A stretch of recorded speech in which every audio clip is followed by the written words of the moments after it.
تو اپنی احتیاط کی حد تک انسان گمان تھوڑا بہت کر لے، کوئی حرج نہیں، لیکن اتنا گمان نہ کرے کہ پھر وہ گناہ کی حد تک پہنچ جائے۔ اب ظن جو ہے وہ گناہ کی حد تک کیسے پہنچے گا؟ جب انسان اپنے اندازے کو، اپنے خیال کو بنیاد بنا کر بغیر ثبوت، بغیر کسی تجربے کے کسی کے خلاف کارروائی کرنی شروع کر دے۔ مثال کے طور پہ آپ کچن میں کام کر رہی تھیں، آپ نے انگوٹھیاں اتار کے رکھیں، اب انگوٹھیاں نہیں مل رہی، پہلا خیال کیا آئے گا؟ ماسی نے لے لی، پہلا خیال یہ آئے گا۔ نوکر نے لے لیے، پیسے اس نے چرا لیے، انگوٹھیاں اس نے لے لیں، کوئی ثبوت نہیں ہے، نہ آپ کو تجربہ ہے اس سے چوری کا، پہلے خالی گمان کیا نا، ایک خیال آیا، اس ازمپشن، سسپیشن کی بنیاد پر اس کو پولیس کے حوالے کر دیا، پولیس نے جیل میں بند کر دیا، مارنا پیٹنا شروع کر دیا اس کو۔ ایک دن آپ اپنے گھر میں اپنی ڈراز ٹھیک کر رہی تھیں، آپ کی انگوٹھیاں وہاں سے نکل آئیں، تو اب کتنا بڑا گناہ ہوا نا، ایک غلط خیال کی وجہ سے اگلے کے اوپر ظلم ہو گیا۔ تو یہ ہے گمان کا مسئلہ۔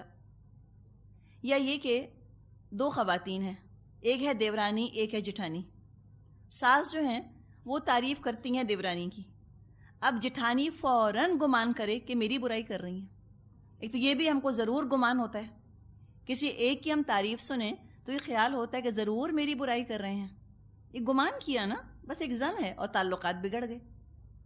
یا آپ نے اپنے گھر دعوت میں بلایا کسی کو، شادی تھی، چلیں شادی میں انویٹیشن آپ نے کسی کو بھیجا، کسی وجہ سے وہ نہ آ سکیں، فوراً بدگمانی کرنا کہ ہماری خوشی میں شریک نہیں ہونا چاہتے، یہ تو ہمارے ہاں جو شادی ہو رہی ہے اس سے خوشی نہیں ہے، اس لیے شرکت نہ کی۔ تب تعلقات بگڑیں گے نا اس طرح بدگمانی کرنے سے۔ تو یہ گمان، یہ اسی لیے فرمایا کہ ان بعض الظن اثم، بعض گمان گناہ بن جاتے ہیں، قطع رحمی کا، قطع تعلق کا سبب بن جاتے ہیں، ایک دوسرے سے دل انسان کے خراب ہو جاتے ہیں۔ اب گھروں میں جیسے ہوتا ہے، بیٹے نے والدین کی کوئی بات نہ مانی، اب وہ بیٹا ویسے ہی بدتمیز ہے پہلے سے، پیدائشی، پہلے بھی کبھی بات نہیں مانتا تھا، ماں کے آگے زبان جلایا کرتا تھا۔ اب ہوتا یہ ہے ہمارے ہاں کہ مائیں یہ سوچتی ہیں کہ وہ جو میں بہو لا رہی ہوں وہ بہو نہیں ہے، کوئی جادو کی چھڑی آ رہی ہے، ایسے بیٹے پر پھراؤں گی اور بیٹا انتہائی فرما بردار ہو جائے گا۔ تو عام آپ سنیں گے لوگ کہتے ہیں کہ بہو آئے گی نا وہ ٹھیک کر لے گی ہمارے بیٹے کو، آپ ٹھیک نہیں کر سکیں اس کو 25 سال میں، وہ کیسے ٹھیک کرے گی اس کو آ کر؟ بہرحال تصور ہمارے یہاں یہی ہوتا ہے کہ بہو آ کر ٹھیک کرے گی۔ چلو اب ہوتا کیا ہے شادی کے بعد کہ بیٹا چاہے کتنا بھی بدتمیز تھا، کتنا بھی نافرمان تھا، بد زبان تھا، شادی کے بعد وہ فوراً فرشتہ بن جاتا ہے ماں کی نظر میں۔ اب اگر شادی ہوئی اور اس نے حسب عادت ماں سے زبان چلائی، فوراً کہے گی بیوی پٹی پڑھاتی ہے، میرا بیٹا تو ایسا نہیں تھا، سب کو حالانکہ یاد ہے کہ وہ ایسے ہی تھا، لیکن ماں کہے گی نہیں میرا بیٹا ایسا نہیں تھا، بیوی نے پٹیاں پڑھا دیں۔ یا بیوی کو شوہر سے شکایت ہو جائے تو خیال ہے کہ اماں بہنیں کان بھرتی ہوں گی، وہ آئی ہیں نا نند، ہاں بس ان کے آتی میرے میاں نے ایسی بات کی۔ اب اس خیال کو بنیاد بنایا، بدگمانی کی اور رویے میں تلخی آ گئی۔ اب ساسیں جو ہیں بہو کو حدیثیں سنائیں گی والدین کے حقوق کے بارے میں، اور بہو ساس کو حدیث سنائے گی کہ جو میاں بیوی میں لڑائی لگوائے وہ تو شیطان ہوتا ہے۔ اب وہ کہہ رہے ہیں ہم تو دین کی بات کر رہے ہیں، کہا ہے نا ہم سے کلاس میں کہ اللہ کی باتیں کیا کرو گھر جا کے، ہم تبلیغ کر رہے ہیں۔ یہ تبلیغ نہیں ہے، یہ وینڈیٹا ہے، یہ انتقام لیا جا رہا ہے۔ تو ذاتی انتقام کے لیے قرآن کو، حدیث کو استعمال کرنا، یہ تو کتنی بڑی خیانت ہے نا جو قرآن کے ساتھ کی جا رہی ہے۔ اب اسی طرح آپ دیکھیں دو لوگ کہیں بیٹھے ہیں باتیں کر رہے ہیں، آپ کے گھر میں آپ کی بھابیاں آئی ہوئی ہیں، اب آپ بہت خوش ہیں، آپ نے ان کو ویلکم کیا، کھانا پکایا ان کے لیے، وہ کمرے میں بیٹھی ہیں، آپ کچن میں گئیں کچھ کام کرنے، کچن میں کام کرتے کرتے ایک دم آپ کمرے میں آئیں، آپ کو دیکھتی ہوئی دونوں چپ ہو گئیں، اب آپ کیا سوچیں گی؟ آپ کہیں گی میری تو برائی کر رہی تھی تبھی تو چپ، سارا موڈ خراب، آپ کا منہ پھول گیا۔ اب وہ بیچاری بھابیاں پریشان کہ ہم کیا کریں، ہم نے تو کچھ بھی نہیں کرا، یہ نند کا مزاج ہی نہیں ملتا۔ تو جو گمان کریں گے اس کے حساب سے آپ کی باڈی لینگویج بھی تو ہوگی، چہرے پر غصہ ہوگا، اور جسم کی آپ کی جو ایک زبان ہے وہ پکار پکار کر کہہ رہی ہوگی کہ آپ بہت اپسیٹ ہیں، آپ بہت ناراض ہیں۔ جب آپ کھنچیں گی سامنے والا بھی کھنچ جائے گا۔ یا اگر ساس ہیں آپ کے بچوں سے بہت محبت کرتی ہیں، دادی ہیں نا، وہ تو کہتے ہیں نا کہ اصل سے زیادہ سود پیارا ہوتا ہے، یعنی کہ اپنے بچوں سے زیادہ اپنے پوتے پوتیاں پیارے ہوتے ہیں۔ اب بہو جو ہے اس کو یہ پسند نہیں کہ بچے جو ہیں وہ دادی کی تعریف کریں، تو اب ساس سے گمان ہو گیا کہ مجھ کو نیچا دکھانے کے لیے میرے بچوں سے پیار کرتی ہیں۔ گمان ہے نا، ایک گمان کی بنیاد پر یہ فیصلہ کر لیا کہ میری اتھارٹی کو انڈرمائن کرنا چاہتی ہیں، دراصل میرا جو حکم ہے وہ نہیں منوانا چاہتی ہیں، بچوں کو میرا نافرمان بنانا چاہتی ہیں، اس لیے بچوں سے محبت کرتی ہیں اور یہ بچوں کو سکھاتی ہیں۔ یہ گمان ہے، صرف گمان کی بنیاد پہ۔ ہاں اگر تجربہ ہے اور آپ کو ثبوت مل چکا ہے وہ کوئی اور چیز ہے، لیکن جنرلی یہ چیز اچھی نہیں ہے۔ ایک طرف سے محبت میں کمی آئے گی، اگلی طرف سے بھی رویہ ضرور اکھڑے گا، تو یہ کچھ تعلقات کا بگاڑ اس طرح پیدا ہوتا ہے۔ اچھا، کچھ لوگ ہوتے ہیں ان کو ہر بیماری کے بارے میں گمان ہوتا ہے کہ یہ بیماری مجھے ہی ہو گئی ہے۔ سر میں درد شروع ہوا، کہیں گی میاں سے لگتا ہے مجھے کینسر ہو گیا۔ کینسر سے کم انہیں کچھ نہیں ہوتا۔ ذرا سا کوئی سینے میں ایکسرسائز کر رہی تھیں کمر پتلی کرنے کی، کوئی مسل پل ہو گیا، درد شروع ہو گیا، کہیں گی سینے میں درد ہو رہا ہے، لگتا ہے ہارٹ اٹیک ہونے والا ہے، منہ لپیٹ کے پڑ گئیں۔ اب میاں بیچارے آئے، انہوں نے پوچھا کیا ہو گیا؟ کینسر ہو گیا۔ کینسر سے کم، ہارٹ اٹیک سے کم، اس سے کم انہیں کچھ نہیں ہوتا، کم از کم اتنا ہی ہوتا ہے۔ ذرا سا کچھ ہو بس چاہتے ہیں کہ سارے ان کے اسپتال میں ٹیسٹ ہو جائیں، طرح طرح کی دوائیں ان کو دے دی جائیں، یہ ہائپوکونڈریاکس ان کو ہم کہتے ہیں نا، ہر وقت بیمار، ہر وقت بیمار، ہر وقت فرضی بیماریوں کا رونا۔ گھر والے بیچارے عاجز ہو کے رہ جاتے ہیں ان عادتوں کی وجہ سے۔ تو یہ بھی گمان ہی کیا ہے نا، اس سے بھی بہت زیادہ بچنے کی ضرورت ہے۔ ہر چیز کو اتنی بڑی بیماری سے مت جوڑنے لے جا کر، ایک حد تک بس اس چیز کو رکھنے کی ضرورت ہوتی ہے۔ یا گمان یہ بھی ہوتا ہے، کوئی ہے ملک کا سربراہ، اچھا نہیں لگتا، کیا کہیں گے؟ ضرور امریکن ایجنٹ ہے۔ کوئی دین پڑھانے والا اچھا نہیں لگتا، کہہ دیں گے یہودی ایجنٹ۔ وہ اچھا نہیں لگتا، اگر اس کا علم ہے یا وہ انگلش بولتا ہے، کہیں گے قادیانی ہے۔ ہاں ہمیں پتہ ہے قادیانی ہے، فورن فنڈڈ ہے۔ گمان کر لیا، جس کو جو چاہا کہہ دیا اپنی طرف سے کہ ہمارا خیال ہے کہ یہ ہے۔ تو اس طرح الزام تراشی کر دینا گمان کی بنیاد پر، یا افیئر کا تو ہمارے یہاں کوئی بڑی بات ہی نہیں نا، فلاں کا فلاں سے افیئر ہے۔ وہ کہتے تم نے فلاں کا بیٹا نہیں دیکھا، بالکل فلاں ایکٹریس کی شکل کا ہے، یا تم نے فلاں ایکٹریس کا بچہ نہیں دیکھا، بالکل فلاں پولیٹیشین کی شکل کا ہے۔ آپ کو کیسے پتا کہ کون کس کی شکل کا ہے؟ خود ہی گمان کیا، خود ہی اتنا بڑا زنا تک کا الزام لگا دیا، کوئی بڑی بات ہی نہیں ہے نا اس کے اندر۔ اتنی کھلی زبانیں چلتی ہیں گمانوں کے اوپر کہ ہم سوچتے بھی نہیں کہ ہم کتنا بڑا ایک بہتان ہے جو کسی کے سر کے اوپر جڑ رہے ہیں لے جا کر۔ تو بس ان چیزوں کے بارے میں ذرا محتاط ہونے کی ضرورت ہے۔ انشاءاللہ آگے جو باتیں آ رہی ہیں اس پر پھر بات کریں گے۔ سبحانک اللہم و بحمدک، نشہد ان لا الہ الا انت، نستغفرک و نتوب الیک۔ السلام علیکم ورحمۃ اللہ وبرکاتہ۔ نحمدہ ونصلی علی رسولہ الکریم، اما بعد فاعوذ باللہ من الشیطان الرجیم، بسم اللہ الرحمن الرحیم۔ رب اشرح لی صدری ویسر لی امری واحلل عقدۃ من لسانی یفقہوا قولی۔ اللہم ارنا الحق حقا وارزقنا اتباعہ وارنا الباطل باطلا وارزقنا اجتنابہ، آمین یا رب العالمین۔ سورہ حجرات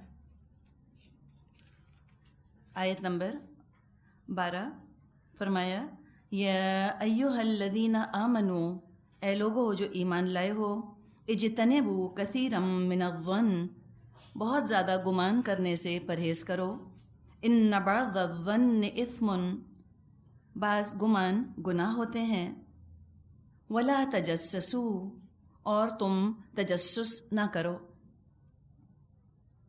تجسس مادہ اس کا جیم سین سین ہے۔ تجسس، تحسس ملتے جلتے الفاظ ہیں۔ تجسس ہی سے اردو میں جو لفظ ہم استعمال کرتے ہیں جاسوس، جاسوسی نہ کرو، اسپائنگ مت کرو، یعنی چھپ چھپ کر کسی کے راز نہ ٹٹولو۔ یہی تجسس کا مطلب ہوتا ہے، چھپ کر کسی کا راز ٹٹولنا، کسی کے بارے میں خفیہ طور سے معلومات حاصل کرنے کی کوشش کرنا، کسی کا عیب تلاش کرنا، کسی کی ایسی باتوں کے پیچھے پڑنا جن کو وہ ظاہر نہ کرنا چاہ رہا ہو۔ کوئی شخص اپنا عیب چھپانا چاہ رہا ہو اور اس کے عیب کے پیچھے کوئی پڑ جائے، تجسس کرے۔ ایسی ہی بات ہے کہ اگر ہمارے اندر کوئی عیب ہو، کوئی خرابی ہو، تو ہم نہ چاہیں کہ کسی کو اس کے بارے میں پتہ چلے، اس لیے کہ اگر لوگوں کو پتہ چل گیا تو ہم کو شرمندگی ہوگی۔ تو اسی طرح کسی دوسرے کے بیچ چھپے راز نہ ٹٹولو۔ کسی نے کہا ہے کہ eavesdropper never hears good about himself, جو چھپ چھپ کر لوگوں کی باتیں سنتا ہے، اپنے بارے میں کوئی بھلی بات اس کو سننے کو نہیں ملتی۔ چھوٹی چھوٹی چیزوں میں تجسس سے انسان بچے۔ مثال کے طور پہ جیسے نوکر ہی کی ہم بات کر رہے تھے، کوئی سرونٹ رکھا، کوئی خادمہ رکھی، کوئی نوکر رکھا، اب یہ سوچا کہ اچھا ذرا آزما لیتے ہیں اس کو کتنا ایماندار ہے، تو مثال کے طور پہ کسی جیب میں 100 روپے رکھ کر اس کو دے دیے کہ ذرا اس کو دھو دو، تاکہ ذرا سا اس کے بارے میں پتہ چل جائے کہ وہ 100 روپے آپ کو نکال کر واپس دیتا ہے یا نہیں۔ یہ بھی تجسس میں آتا ہے۔ بات یہ ہے کہ جو محتاج ہوتا ہے، جو ضرورت مند یا غریب ہوتا ہے، اس طرح سے اس کو آزمائش میں ڈالنا، یہ بھی انسانیت کے خلاف ہے، یہ بھی انسانیت کے ساتھ تمسخر ہی ہے ایک طرح سے۔ ہو سکتا ہے کہ کسی کے لیے 100 روپے کی کوئی حیثیت نہ ہو، کوئی بڑی بات ان کو نہ لگے، لیکن جس کے گھر میں کھانا نہیں ہے یا آٹا نہیں ہے، یا 25 30 یا 50 60 80 روپے کے لیے جو اپنے بچے کی دوا نہیں خرید سکتا، اس کے لیے تو 100 روپے بڑی چیز ہے نا۔ تو اس طرح سے اس کو آزمائش میں ڈالنا کہ اس کو یہ خیال ہے کہ شاید غلطی سے ان کی جیب میں رہ گئے ہیں پیسے، اور وہ یہ سوچے کہ یہ تو اتنے پیسے والے ہیں، ان کے لیے 100 روپے کیا بڑی چیز ہے، اور ان 100 روپوں کے اندر میری بہت ساری ضروریات پوری ہو جائیں گی۔ تو اس طرح اپنی طرف سے تو آزمائش کر رہے ہیں، اس کو بڑی آزمائش میں ڈال دیا، اور یہ اس طرح کا تجسس یہ کبھی فائدہ مند نہیں ہوتا۔ تو کبھی اس طرح نوکروں کو نہ آزمائیں کہ سامنے ان کے رنگز رکھ دیں کہ ٹھیک ہے دیکھتے ہیں اٹھاتی ہیں یا نہیں، یا پیسے چھوڑ دیے ڈراز میں جان بوجھ کے کہ اچھا اب میں آ کے چیک کروں گی کہ اس نے پیسے نکال تو نہیں لیے۔ یہ نہ کریں، اس لیے کہ اس طرح جب ہم تجسس کرتے ہیں تو بہت سی غلط فہمیوں کا بھی امکان پیدا ہو جاتا ہے۔ ڈراز میں آپ نے، اپنی دراز میں آپ نے پیسے رکھ کے، ہو سکتا ہے آپ کے کسی بہن بھائی نے نکال لیے ہوں، آپ کے کسی بچے نے نکال لیے ہوں، یا آپ ہی رکھ کر بھول جائیں، رکھے کسی جگہ ہوں، خیال کسی اور جگہ کا رہے، اور بلا وجہ ایک بے قصور کے اوپر شک پیدا ہو جائے، اچھے خاصے کام کے ملازم کو نکال باہر کریں۔ تو لہٰذا نبی اکرم صلی اللہ علیہ وسلم نے ہمیں تجسس سے منع فرمایا ہے۔ آپ نے یہ بھی فرمایا ہے، آگے انشاءاللہ وہ حدیث بھی آ جائے گی، لیکن چونکہ یہاں مضمون آ گیا ہے تو ہم بات کر لیتے ہیں۔ آپ صلی اللہ علیہ وسلم نے یہ بھی ہمیں ہدایت دی ہے کہ اگر تمہیں کسی کے بارے میں کوئی برا گمان ہو جائے تو تم تجسس نہ کرو۔ کہاں تجسس جائز ہے، اس کی شکلیں بھی انشاءاللہ ہم دیکھ لیں گے۔ فی الحال تھوڑی سی اور اس کی بات کر لیتے ہیں، جو اللہ تعالیٰ نے فرمایا کہ وَلَا تَجَسَّسُوا، اور دیکھو تجسس مت کرنا، یہاں بھی مشورہ نہیں ہے، حکم ہے جو دیا جا رہا ہے، تم تجسس مت کرنا۔ اب تجسس کی کس قسم کی شکلیں ہمارے معاشرے میں پائی جاتی ہیں، تھوڑی سی ان پر بات کر لیتے ہیں۔ دراصل تجسس کا تعلق بدگمانی سے ہے۔ جب انسان کو کسی کے بارے میں برا گمان ہو جاتا ہے اور ثبوت اس کے پاس ہوتا نہیں، بس دل میں ایک وہم، ایک خیال آ جاتا ہے کہ میرا خیال ہے کہ فلاں شخص ایسا ہے، تو اپنی بدگمانی کے لیے انسان پھر ثبوت مہیا کروانا چاہتا ہے، کوئی پروف چاہتا ہے کہ جو میں نے برا سوچا ہے کسی کے بارے میں، اب مجھے اس کے بارے میں کوئی پروف مل جائے، تو ثبوت کی تلاش میں تجسس کرتا ہے، سسپیشس ہوتا ہے پہلے، اس کے بعد پھر وہ اس طرح سے کھوج کرید میں لگ جاتا ہے۔ مثال کے طور پہ خواتین ہوتی ہیں، ہو سکتا ہے کہ ان کو اپنی سسرال سے بدگمانی ہو، برا گمان ہو اپنی سسرال کے بارے میں کہ یہ برے لوگ ہیں، یہ میری برائیاں کرتے ہیں، ثبوت نہیں ہے، کوئی ثبوت ان کے پاس نہیں، بس ان کا خیال ہے کہ یہ میری برائیاں کرتے ہیں، میں تو ان کو اچھی لگتی ہی نہیں۔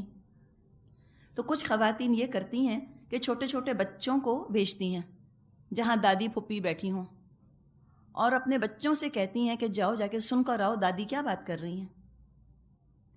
اور وہ بچے جو ہیں وہ بھی بڑے تیز ہوتے ہیں، انہیں خوب پتہ ہے کہ ماں کیا بات سن کر خوش ہوگی۔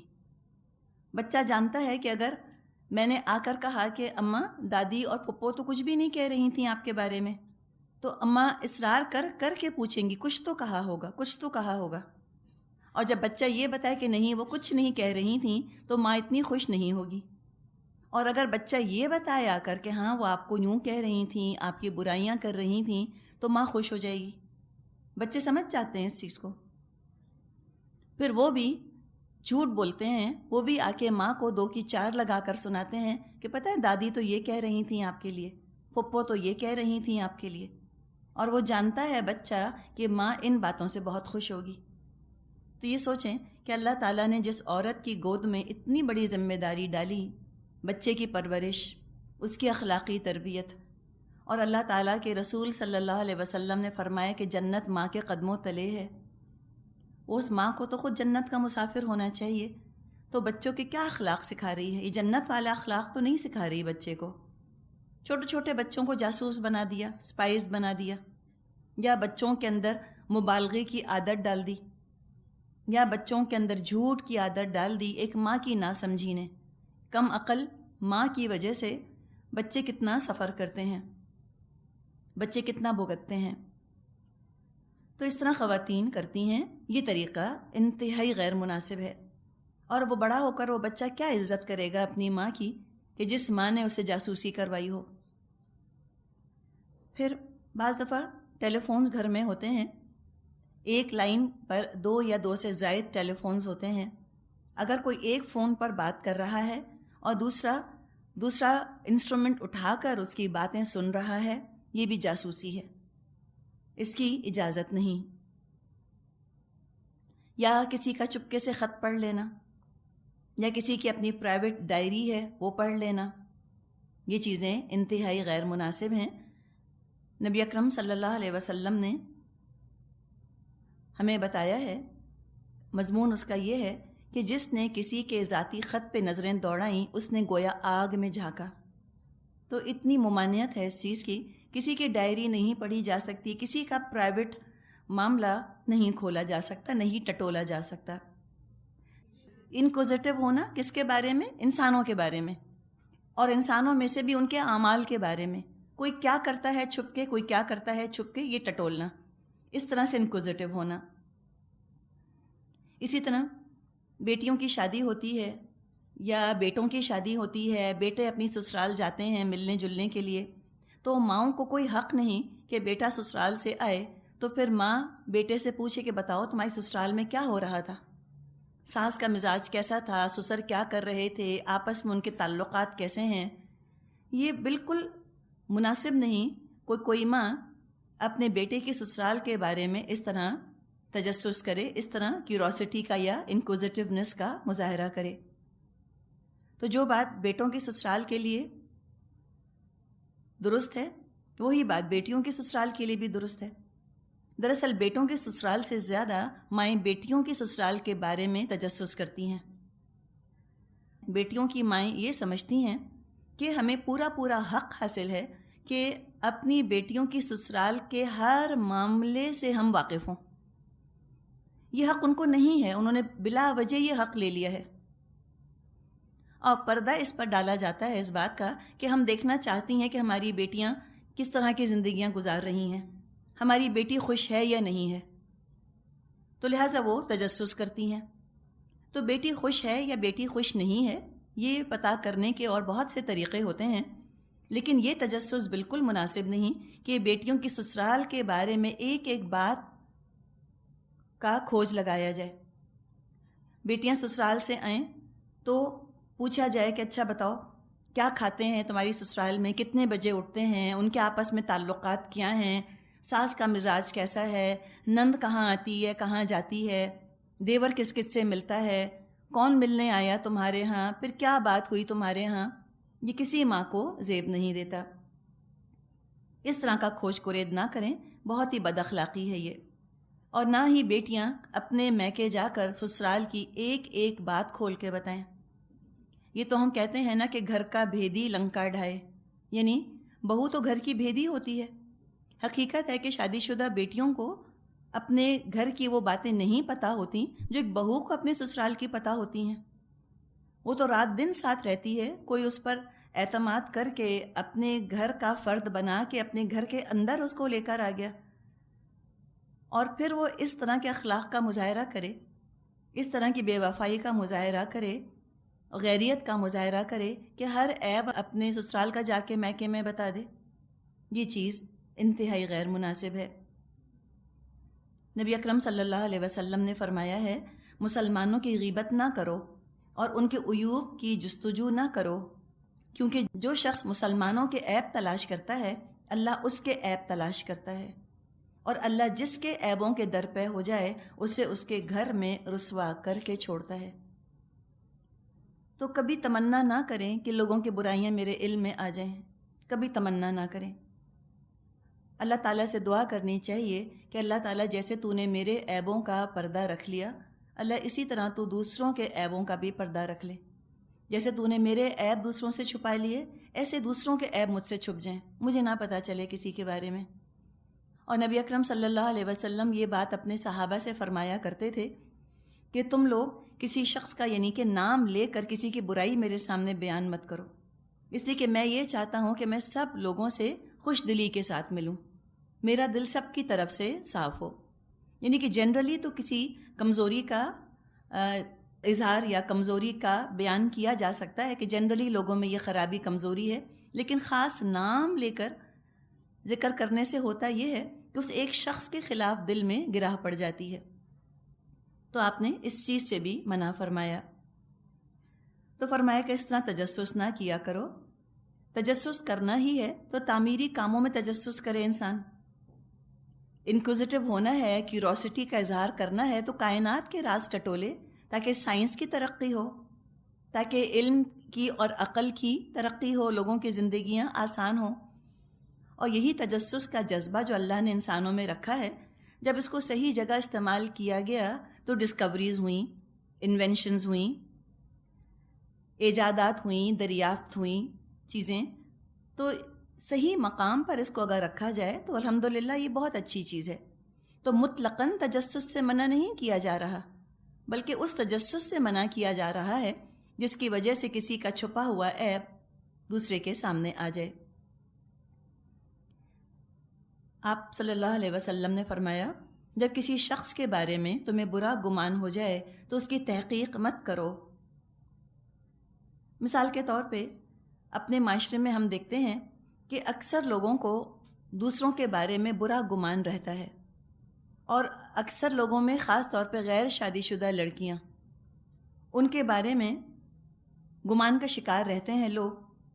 یہ چیز بھی اسلام نے پسند نہیں کی کہ دوسروں کی بیٹیوں پر نظر رکھی جائے،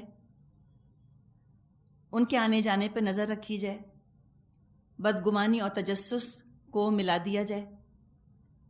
کالج گئی ہیں، کالج سے آنے میں دیر ہو گئی، ایک کہانی گھڑ لینا اس کے اوپر کہ کہاں رہتی ہیں۔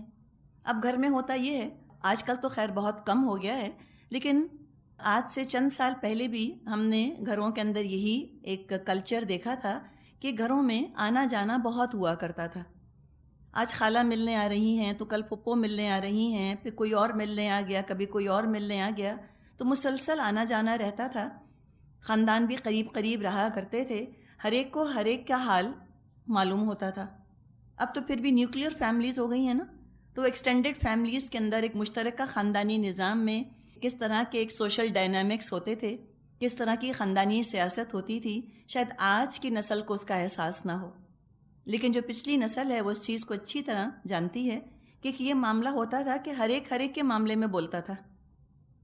اگر خیر خواہی کے ساتھ دوسرے کے معاملے میں دلچسپی لی جائے، الحمدللہ، کہ کس کا بیٹا ہے، کس کی بیٹی ہے، کس کی شادی نہیں ہو رہی، کہاں ہم اس کا رشتہ جوڑ دیں، الحمدللہ بہت اچھی چیزیں ہیں۔ لیکن جب یہ تجسس غلط رنگ اختیار کر لیتا ہے تو دوسروں کی برائیوں کی کھوج کرید میں لوگ پڑ جاتے ہیں۔ اب انہیں اس بات سے مطلب نہیں رہتا کہ ہم کسی کی چھپی خوبیاں پتہ کر لیں، اس بات کی ان کو فکر لگ جاتی ہے کہ ہم کس کے چھپے ہوئے عیب تلاش کر لیں، خاص طور پہ بیچاری لڑکیوں کے۔ اگر کسی سہیلی کی ہاں گئیں تو اس پر باتیں بنانی شروع کر دیں خاندان کی عورتوں نے کہ اللہ جانے کیوں جاتی ہے سہیلی کی ہاں، پتہ نہیں شاید اس کا سنا ہے کوئی بھائی ہے، اسی سے ملنے جاتی ہوگی۔ یا کوئی لڑکی نوکری کرے تو اس کے بارے میں انتہائی فکر مند رہنا کہ آخر کیا وجہ ہے جو اتنی دیر تک نوکری میں بیٹھی رہتی ہے، کس کے ساتھ آتی جاتی ہے، ہاں ہم نے تو سنا تھا کہ اس نے فلاں لڑکے نے اس کو ڈراپ کیا، اپنی طرف سے کہانیاں بہتان گڑھ لیے کسی کے اوپر۔ تو بدگمانی سے بڑھ کر تجسس، اور تجسس سے آگے پہ جھوٹ اور بہتان، یہ تمام گناہ ہوتے چلے جاتے ہیں۔ تجسس کے اندر ہی یہ چیزیں بھی آتی ہیں کہ کسی کا ٹیلی فون بک کر دیا جائے، یا زوم لینس لگا کر یا لانگ رینج کیمرے لگا کر گھر بیٹھے کسی کی تصویریں اتار لی جائیں اس کو اطلاع دیے بغیر۔ یہ بھی باتیں گناہ میں شامل ہوتی ہیں۔ اسلام میں ہرگز اجازت نہیں کہ لوگوں کے گھروں کی پرائیویسی کو کمپرومائز کیا جائے، کسی کے گھر کی پرائیویسی کو وائلیٹ کیا جائے۔